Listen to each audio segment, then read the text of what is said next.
గోదావరి శాంతించింది. 2 రోజులుగా ఎగున కురిసిన వర్షాలతో గోదావరి ఉగ్రరూపం దాల్చింది. 56 అడుగులకు చేరిన గోదావరి ఇప్పుడు మొదటి ప్రమాద హెచ్చరికను కూడా ఉపసంహరించుకున్నారు అధికారులు. ప్రస్తుతం 42 అడుగుల దగ్గర గోదావరి వరద ప్రవహిస్తోంది.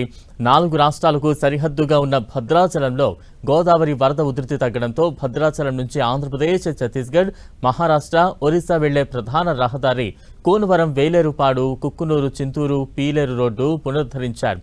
మరింత సమాచారం మా ప్రతినిధి సైదులు అందిస్తారు. భద్రాచలం వద్ద గోదావరి శాంతించింది. మొదట 60 అడుగుల పైనే గోదావరి ప్రవహిస్తుందని చెప్పేసి అధికారులు అంచనా వేశారు. 2 రోజులు ఎగువన కురిసిన భారీ వర్షాలతో గోదావరి ఉప్పొంగింది.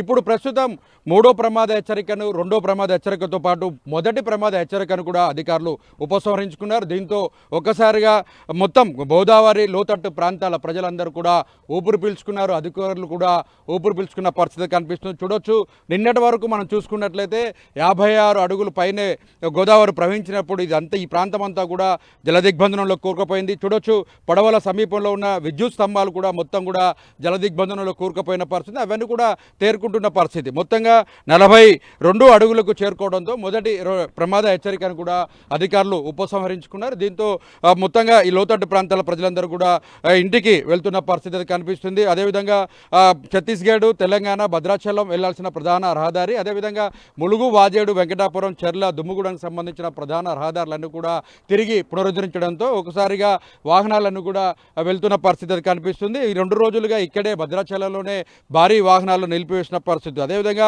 భద్రాచలం నుంచి ఆంధ్రప్రదేశ్ వెళ్లాల్సిన ప్రధాన కూనవరం రోడ్డు, చింతూరు రోడ్డు కూడా పూర్తిగా గోదావరి వరద దిగ్బంధనంలో కూరుకుపోవడంతో అక్కడ మట్టి వేసి ఆ ప్రాంతాన్ని అంతా కూడా మొత్తంగా రోడ్డును బ్లాక్ చేసిన పరిస్థితి. దీంతో భద్రాచలం పట్టణంలోకి ఎక్కడ కూడా గోదావరి వరద ఉధృతి రాకుండా పూర్తిగా నిలిపివేస్తారు. మొత్తం దీంతో ఒకసారిగా భద్రాచలం పట్టణంలో లీకేజీలుగా ఉన్న స్లూయిజులు ఏవైతే ఉన్నాయో ఆ ప్రాంతాలు, లోతట్టు ప్రాంతాలు, సుభాష్ నగర్కి సంబంధించినవి అన్నీ కూడా పూర్తిగా బాహుబలి మోటార్ల ద్వారా పూర్తిగా వాటన్నిటిని కూడా గోదావరిలోకి వదిలేసిన పరిస్థితి. దీంతో మొదటిగా అధికారులు మాత్రం అప్రమత్తమయ్యారని కూడా చెప్పుకోవచ్చు. ఎందుకంటే నాటు పొడవలు కావచ్చు, గజయితగాలతో పాటు ఎన్డీఆర్ఎఫ్, ఎస్డీఆర్ఎఫ్ బృందాలను కూడా పెద్ద ఎత్తున కూడా ఏర్పాటు చేసిన పరిస్థితి. భద్రాచలంతో పాటు అటు చెర్లలో, దుమ్ముగూడెంతో పాటు మనుగూరు, అశ్వాపురంకి సంబంధించిన ప్రాంతాల్లో కూడా పెద్ద ఎత్తున ఏర్పాటు చేశారు. ఎటువంటి అవాంఛనీయ సంఘటనలు జరగకుండా పోవడంతో ఒకసారిగా అధికారులంతా కూడా ఊపిరి పీల్చుకున్న పరిస్థితి అయితే కనిపిస్తుంది.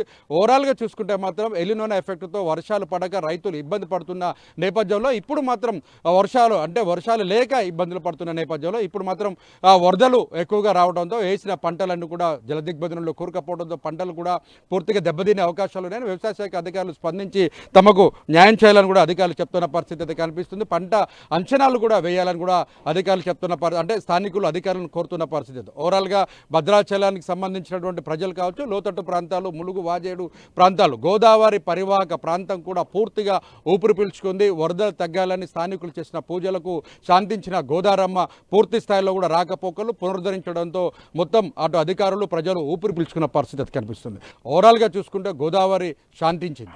కెమెరామెన్ విజయ్తో సైదులు, 10 టీవీ, భద్రాచలం నుంచి.